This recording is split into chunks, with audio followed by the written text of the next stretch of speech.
Vamos seguir o nosso programa de hoje trazendo aqui uma dúvida, né, de todos os nossos ouvintes e telespectadores com relação ao Potó. A gente começa esse período de junho, julho, em que nós temos aí uma incidência muito grande de Potó aqui no estado do Piauí. E para falar desse assunto, eu estou recebendo um médico dermatologista, membro titular da Sociedade Brasileira de Dermatologia e mestre em dermatologia pela USP de São Paulo, o Dr. Yuri Chaves. Doutor Yuri, seja bem-vindo.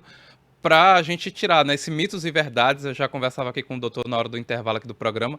Eu, como um leigo que sou, fui tirando as minhas dúvidas. Doutor, vamos começar falando, seja bem-vindo aqui ao Notícias da Boa. Muito obrigado.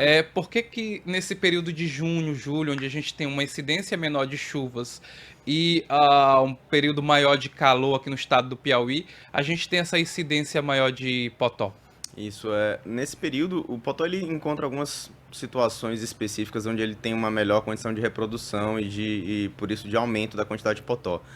Então, essa época do ano, na verdade, junho, julho, você tem um pouco de diminuição de temperatura, a temperatura acaba baixando um pouquinho mais e aí ele acaba se desenvolvendo um pouco mais.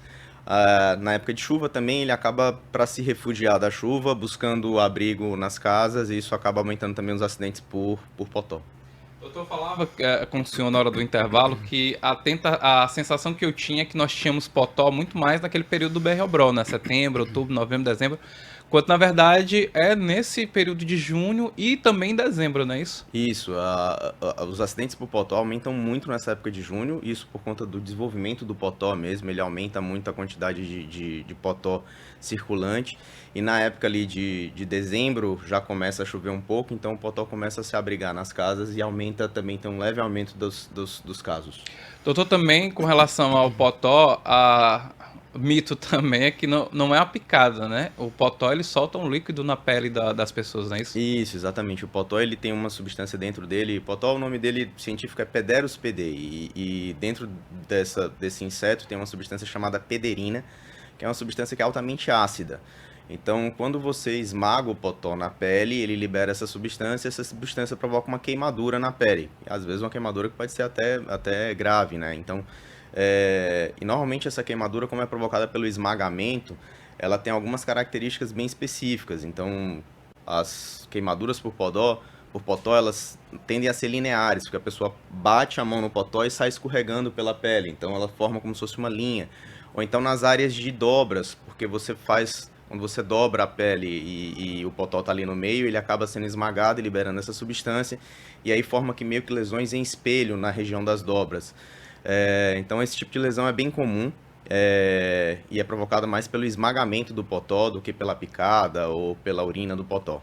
Então, esse é o primeiro cuidado que as pessoas precisam ter, né, doutor?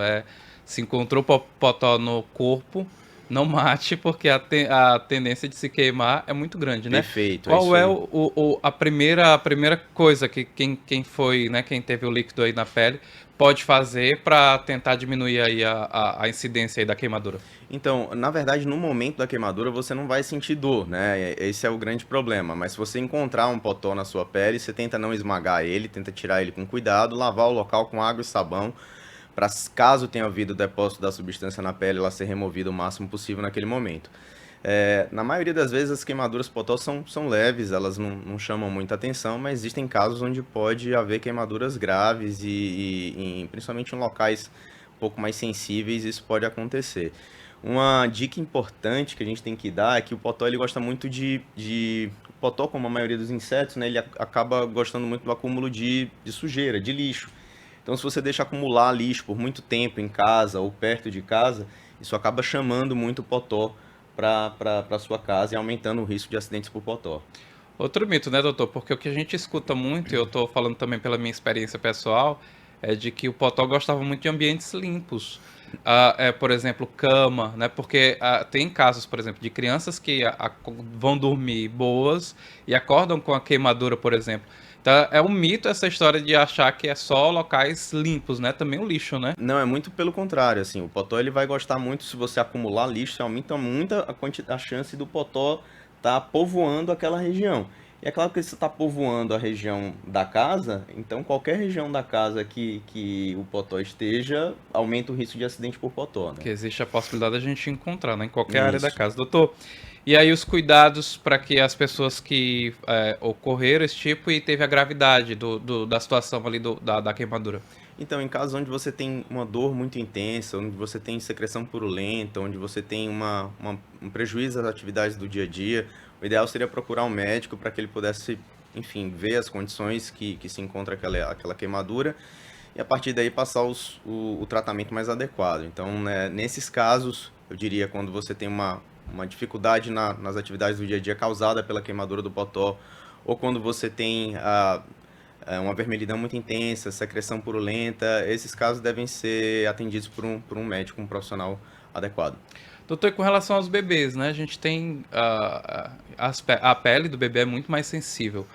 Qual é a primeira atitude que um pai ou uma mãe deve tomar no momento em que perceber ali que o bebê foi queimado por um potó? Então, se ele flagrar, né, o potó ali na pele do bebê, ele tenta tirar com todo cuidado para não esmagar o potó e depois lavar aquela região com água e sabão o máximo possível para, em eventual caso de ter havido o derramamento dessa substância ácida, remover aquilo da pele. Se houver algum tipo de queimadura, uma queimadura leve, não tem grandes problemas, pomadas para queimadura, até para assadura de bebê, servem para dar um alívio imediato. Se houver alguma complicação, dentre as quais eu já falei, como secreção purulenta, dor muito intensa, prejuízo das atividades do dia a dia, ou no caso do bebê, uma irritação muito intensa por conta da queimadura, aí sim procurar um profissional adequado, um dermatologista, para que ele possa tratar da maneira mais adequada. Ô, doutor Yuri, obrigado pela participação hoje aqui no programa. Acho que tirou diversas dúvidas, né? Eu me tornei pai recente, né? 8 meses. E tenho a maior preocupação porque o meu filho, de vez em quando, aparece a pele queimada ou alguma. E aí, essas dúvidas são importantíssimas porque não são só minhas, né? Como também dos telespectadores e ouvintes que nos acompanham. Muito obrigado, doutor Yuri. Eu é que agradeço, parabéns pela paternidade recente. Você está agora jogando no nosso time, né? No time dos pais. E é uma sensação maravilhosa. É Parabéns. verdade. E eu estou à disposição para o que for necessário. Muito obrigado.